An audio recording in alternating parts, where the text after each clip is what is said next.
After Toby Keith died, his family thought they'd find just memories and old stuff. But when they opened his garage, they found something nobody ever expected. Hidden behind regular tools and an oil-stained floor was something that shocked everyone. And it wasn't what fans thought they knew about him. What was Toby hiding all this time? Let's find out.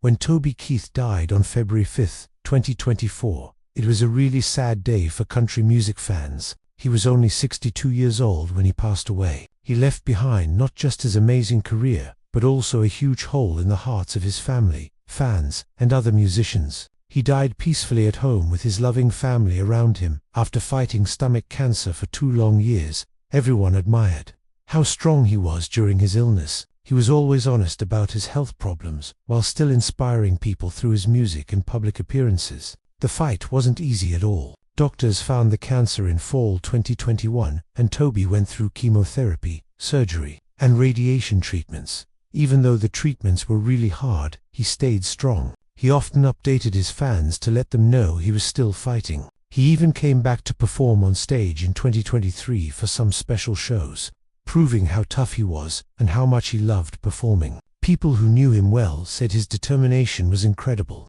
It showed the same toughness that helped him go from a small-town Oklahoma boy to a famous name in American music. Toby Keith won the Academy of Country Music Entertainer of the Year award 5 times. He got the Merle Haggard Spirit Award and was inducted into the famous Songwriters Hall of Fame. His hit songs, from patriotic songs like Courtesy of the Red, White, and Blue to touching ballads like Should Have Been a Cowboy, became part of American culture. Losing such a voice meant losing someone who told America's story. People felt the sadness of his death right away. His children wrote heartfelt tributes that showed not just the famous person, but the dad they loved. His daughter Crystal, who also became a singer, called him "my hero," words that showed both love and sadness. His son Stellan remembered him as someone strong who guided his life, honoring not just his dad's career, but the man who shaped who he became. Fans all over the world shared these feelings, flooding social media with memories, concert videos, and sad messages. Other artists also spoke up about how much Toby had influenced them, often talking about how he stayed true to himself and never gave in to industry pressure. The loss wasn't just of a star, but of someone who stayed real, a man who lived his values through both his music and his personal life. While his earthly journey had ended, the sound of his voice and the lessons from his fight against illness stayed as reminders of courage and never giving up.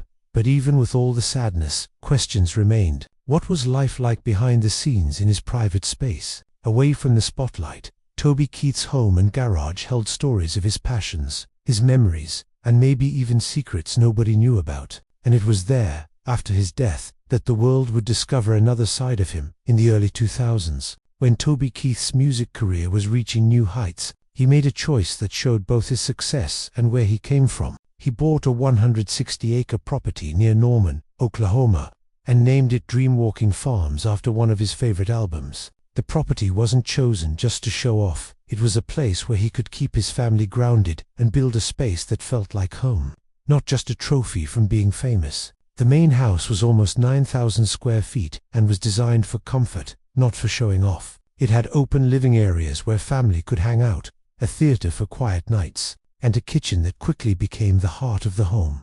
Just a short walk away, there was a 2,500 square foot cabana ready for lazy afternoons, barbecues, and outdoor relaxation. The property also had a private fishing lake with a fountain where the country star often spent quiet mornings thinking, and a racquetball court that brought fun and energy during late-night games. For Toby and his wife Trisha, Dreamwalking Farms became more than just a big house. It was where they raised their kids, had celebrations, and enjoyed the privacy that fame often tried to take away. On the property, you could find a racquetball court, lots of open space for outdoor games, and peaceful corners where life slowed down to a very different rhythm from the tour bus and stage lights. But the property had one more feature that made it uniquely Toby's: a huge garage. What he kept inside went way beyond ordinary cars, and the collection it housed would surprise even people who thought they knew everything about him. Walking into Toby Keith's garage was like walking into a museum of American muscle cars and memories.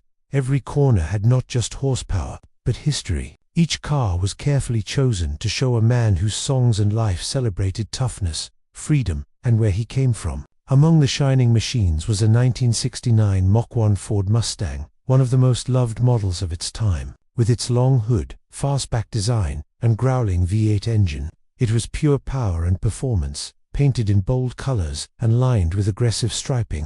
The Mach 1 wasn't just a car, it was a statement. Fast, fearless, and unforgettable, much like Toby's own public personality. Nearby sat his 1972 Oldsmobile Cutlass, a car people loved for its mix of luxury and strength. Its curvy body, chrome accents, and smooth handling made it one of the best rides of the 70s. This car brought together two worlds, offering both muscle and comfort, showing the two sides of Toby himself, the tough performer and the family man who loved quiet evenings at home. Then there was the 1977 Pontiac Trans Am. You'd recognize it right away as a nod to Smokey and the Bandit. With its black paint, gold Firebird symbol across the hood, and roaring engine. It wasn't just a car, it was pop culture on four wheels. Owning this car showed Toby's playful side, his love for the movie legends that shaped an era, and his own love of being bold and showing off. But maybe the most meaningful car in the lineup was his 1963 Chevy Impala. Carefully restored, this car was more than polished metal. It was his father's car, a real connection to the dusty back roads of his Oklahoma childhood. The wide chrome grille, classic lines, and rumbling engine brought back memories of family drives, laughter, and lessons from a man who helped shape him. For Toby, every ride in that Impala was a trip back home, no matter how far fame had taken him.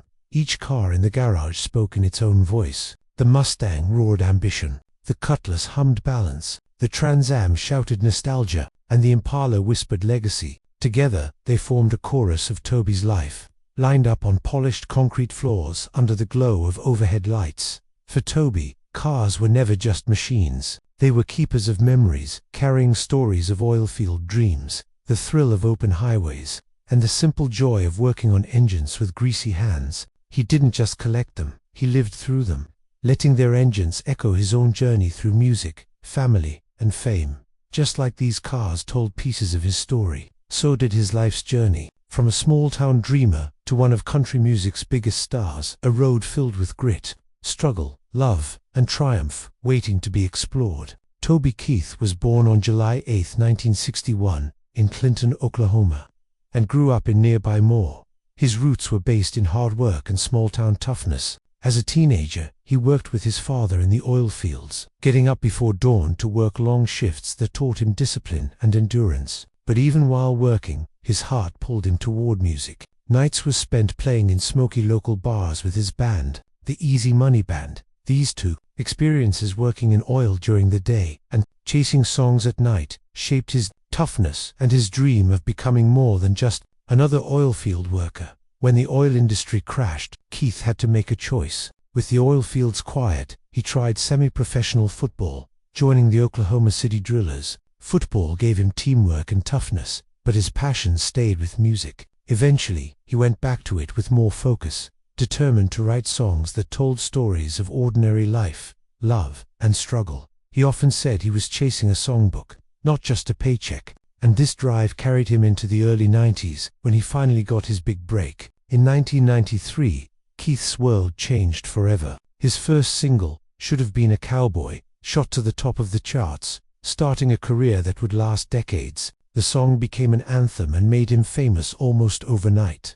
Platinum albums followed, along with hits that defined a generation of country music fans. Keith didn't just stop at singing, he built an empire. He started Showdog Nashville, a record label that gave him creative freedom, and later merged it with Universal to form Showdog Universal Music. Along with music, he proved himself a smart businessman, getting a minority stake in Big Machine Records, the same company that would launch Taylor Swift's career. His instincts went beyond the stage, proving he understood both art and business. But while the spotlight got brighter, his personal life stayed as anchor. Keith married his high school sweetheart, Trisha Lucas. In 1984, they met in a bar when she was 19 and he was 20, and she later said that he was larger than life, even then, confident, charming, and romantic. Their bond stayed strong during tough times, when money was tight and dreams felt far away. Over the years, she also admitted that Keith had moments of undeniable charm,